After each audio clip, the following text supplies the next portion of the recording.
রাজ্য সরকার পরিবর্তনের পর স্বাস্থ্য ব্যবস্থার একাধিক দুর্বলতার সামনে আসতে শুরু করেছে। সরকারি হাসপাতালগুলো পরিকাঠামো এবং চিকিৎসা পরিষেবার মান, ওষুধ সরবরাহ এবং রোগী পরিষেবার বাস্তব চিত্র খতিয়ে দেখতে মাঠে নেমেছে নতুন প্রশাসন। আর সেই লক্ষ্যেই জেলার হাসপাতালগুলিতে সরজমিনে পরিদর্শন করে বেরিয়েছেন রাজ্যের স্বাস্থ্যমন্ত্রী শারদত্ত মুখার্জি। হাসপাতালের বিভিন্ন বিভাগ ঘুরে দেখে চিকিৎসক, স্বাস্থ্যকর্মী, রোগী এবং তাদের পরিবারের সদস্যদের সঙ্গে সরাসরি কথা বলে পরিষেবার খুঁটিনাটি সম্পর্কে ধারণা নেন তিনি। কোথাও পরিষেবায় গাফিলতি বা অব্যবস্থার অভিযোগ পেলে তাৎক্ষণিকভাবে সংশ্লিষ্টদের সতর্ক করেন মন্ত্রী। তার স্পষ্ট বার্তা, স্বাস্থ্য পরিষেবায় কোনো রকম অবহেলা বরদাস্ত করা হবে না এবং সাধারণ মানুষের চিকিৎসা পরিষেবাকে আরও উন্নত করাই সরকারের অন্যতম অগ্রাধিকার। শুক্রবার জেলা সফরে এসে প্রথমে হলদিয়া মহকুমা হাসপাতাল পরিদর্শন করেন স্বাস্থ্যমন্ত্রী। হাসপাতালের বিভিন্ন ওয়ার্ড, জরুরি বিভাগ এবং অন্যান্য পরিষেবা ঘুরে দেখার পাশাপাশি চিকিৎসক, নার্স, স্বাস্থ্যকর্মী এবং রোগীদের সঙ্গে কথা বলেন তিনি। রোগী এবং তাদের পরিবারের কাছ থেকেও হাসপাতালের পরিষেবা নিয়ে সরাসরি মতামত শোনেন। এরপর তিনি যান নন্দীগ্রাম সুপার স্পেশালিটি হাসপাতালে। সেখানেও হাসপাতালের বিভিন্ন বিভাগের পরিস্থিতি খতিয়ে দেখেন এবং চিকিৎসক ও নার্সদের সঙ্গে বৈঠক করেন। পরিদর্শনের শেষে সংবাদ মাধ্যমের মুখোমুখি হয়ে শারদত্ত মুখার্জি জানান, এখনো পর্যন্ত জেলার 2টি হাসপাতাল ঘুরে দেখেছেন তিনি। তার মধ্যে নন্দীগ্রাম সুপার স্পেশালিটি হাসপাতালের পরিষেবা সবথেকে ভালো বলে মনে হয়েছে তার। কোথাও কিছু ত্রুটি বা ঘাটতি থাকলেও তা দ্রুত সংশোধনের উদ্যোগ নেওয়া হবে বলে আশ্বাস দিয়েছেন তিনি। কি বলেছেন শারদত্ত মুখার্জি, শুনবো। আমি এখানে একটা রিপোর্ট পেয়েছি যে এখানে যেসব বাইরে প্রাইভেট ডায়াগনস্টিক চলছে তাদের অনিয়ম বেনিয়ম আছে। সিওমই সাহেবকে দায়িত্ব দিয়েছি, বন্ধ করে দিন। ওরা প্রমাণ করবে ওরা ন্যায্য এবং নিয়ম মেনছে কিনা। উল্টোকে আগে কাগজ পরে না, আগে বন্ধ পরে কাগজ। উনি কালকে থেকে শুরু করবেন, প্রত্যেকটাকে ছাড়বেন না। কোনো দালালিতে পয়সা দেবেন না, যেখানেই যাচ্ছেন দালালিতে পয়সা দেবেন না। অ্যাম্বুলেন্স বা ডায়াগনস্টিক এখানে প্রত্যেকটা পরিষেবা আছে, একটু সময় দিন। সবার কালকেই রিপোর্ট দরকার হয় না। এক, বাইরে গিয়ে বেকার খরচা করে টেস্ট করাবেন না, পকেট থেকে খরচা করবেন কারণ এখানে পরিষেবা দেওয়া আছে। 2, পরিচ্ছন্নতা কিন্তু পরিষ্কার পরিচ্ছন্ন রাখার দায়িত্ব খালি হাসপাতালের নয়, সমাজেরও। এখানে কাগজটা চিপস খেয়ে পকেটে রাখুন, কাগজ বিন খুঁজে বিনে ফেলুন। আমরা লাগিয়ে দিচ্ছি ভ্যাট, কিন্তু আমার বাড়িতে তো আমি বিছানা থেকে মাটিতে ফেলি না, তাহলে হাসপাতালে কেন ফেলবেন? হাসপাতালের রাস্তায় কেন ফেলবেন? এটাও আপনার বাড়ি, এখান থেকে আপনি জীবন পেয়ে ফেরত যাচ্ছেন। এটাকে মন্দির মসজিদের মতো পুজো করুন। স্যার, ডাক্তার দেখানোর থেকে রোগীর যে রিপোর্ট তাতে খরচ অনেক বেশি। অনেক ডাক্তারবাবুরা আছেন, আপনার ওনার পছন্দ অনুযায়ী বলে দিয়েছি তো, দালাল বন্ধ করা, কাটমানি বন্ধ করা। মানবেন না, এটা মানবেন না। আমি তো এখানে অন ক্যামেরা বলে দিচ্ছি, মানবেন না কেউ। বলেন ডাক্তারবাবুকে যদি বলে আপনি এক্স নাম্বার ডায়াগনোস্টিক জানবো, আপনি বেছে বেছে ওয়াইতে যাবেন। কে তো কোথাও বলে দেয়নি যে ওনার পছন্দ। মানবেন না, আপনার ব্যাপার। এটা আপনার ফান্ডামেন্টাল রাইট, যেখানে আপনি কোথায় যাবেন। আপনি কোন দোকান থেকে চিনি কিনবেন আপনাকে বলে দেবে চিনি দোকানদার? আপনি যেখান থেকে খুশি চিনি, আপনি যেখান থেকে খুশি টেস্ট করেন। তারপরে বলছি হাসপাতাল থেকে করা কি দরকার আপনার বাইরে যাওয়ার?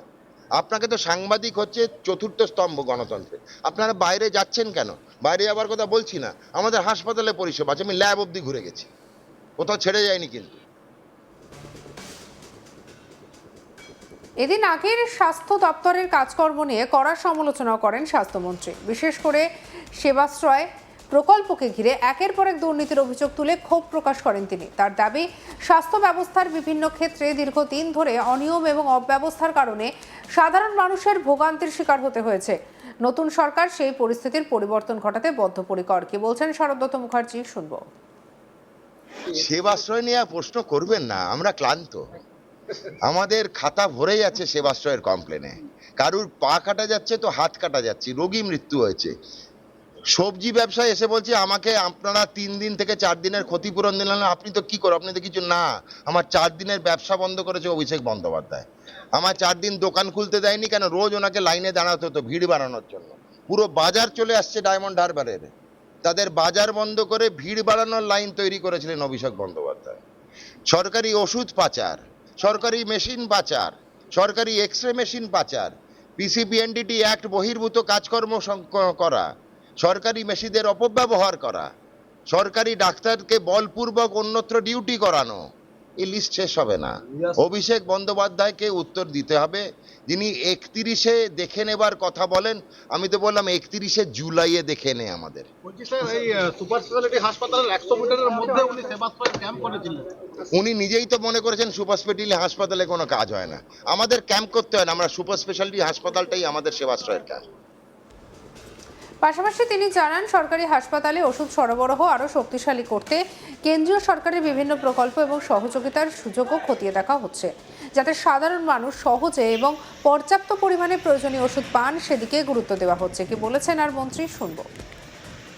মা আহার নতুন ভাবে প্রত্যেকটা হাসপাতালে কি কি নতুন আসবে, প্রধানমন্ত্রী জন ঔষধি যোজনা, যেখানে আপনি প্রায় 80% কম পয়সায় আপনি ওষুধ পাবেন। অমৃত ফার্মেসি, হ্যাঁ, affordable medicines and reliable implants for treatment, যেখানে হার্টের স্টেন্ট 90% কম রেটে পাবেন।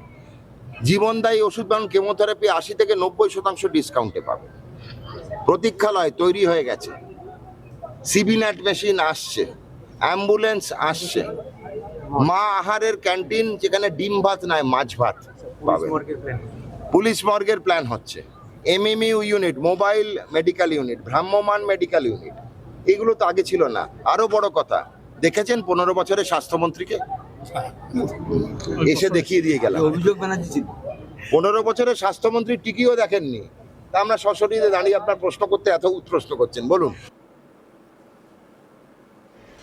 হাসপাতাল পরিদর্শনের সময় পরিষেবার ক্ষেত্রে সামান্য গাফিলতিও যাতে না থাকে সেই বিষয়ে কঠোর অবস্থান নিতে দেখা যায় স্বাস্থ্যমন্ত্রীকে। বিভিন্ন বিভাগ ঘুরে ঘুরে কর্মীদের প্রয়োজনীয় নির্দেশ দেন এবং পরিষেবা আরও উন্নত করার উপর জোর দেন। তার বক্তব্য, স্বাস্থ্য পরিষেবায় কোনো রকম শৈথিল্য বা অবহেলার সুযোগ নেই। রোগীদের দ্রুত, স্বচ্ছ এবং মানসম্মত চিকিৎসা নিশ্চিত করতেই রাজ্য সরকার প্রতিটি হাসপাতালের পরিকাঠামো এবং পরিষেবা নিয়মিত পর্যালোচনা করবে। কি বলেছেন, শুনবো। আমি এখানে একটা রিপোর্ট পেয়েছি যে এখানে যেসব বাইরে প্রাইভেট ডায়াগনস্টিক চলছে তাদের অনিয়ম বেনিয়ম আছে। সিওমই সাহেবকে দায়িত্ব দিয়েছি, বন্ধ করে দিন। ওরা প্রমাণ করবে ওরা ন্যায্য এবং নিয়ম মেনছে কিনা। উল্টোকে আগে কাগজ পরে না, আগে বন্ধ পরে কাগজ। উনি কালকে থেকে শুরু করবেন, প্রত্যেকটাকে ছাড়বেন না, কোনো দালালিতে পয়সা দেবেন না, যেখানেই যাচ্ছেন দালালিতে পয়সা দেবেন না। অ্যাম্বুলেন্স বা ডায়াগনস্টিক, এখানে প্রত্যেকটা পরিষেবা আছে, একটু সময় দিন। সবার কালকেই রিপোর্ট দরকার হয় না। এক, বাইরে গিয়ে বেকার খরচা করে টেস্ট করাবেন না, পকেট থেকে খরচা করবেন কারণ এখানে পরিষেবা দেওয়া আছে। দুই, পরিচ্ছন্নতা কিন্তু পরিষ্কার পরিচ্ছন্নতা রাখার দায়িত্ব খালি হাসপাতালের নয়, সমাজেরও। সঙ্গে রাখুন আজ তাক বাংলাকে, সাবস্ক্রাইব করতে ভুলবেন না।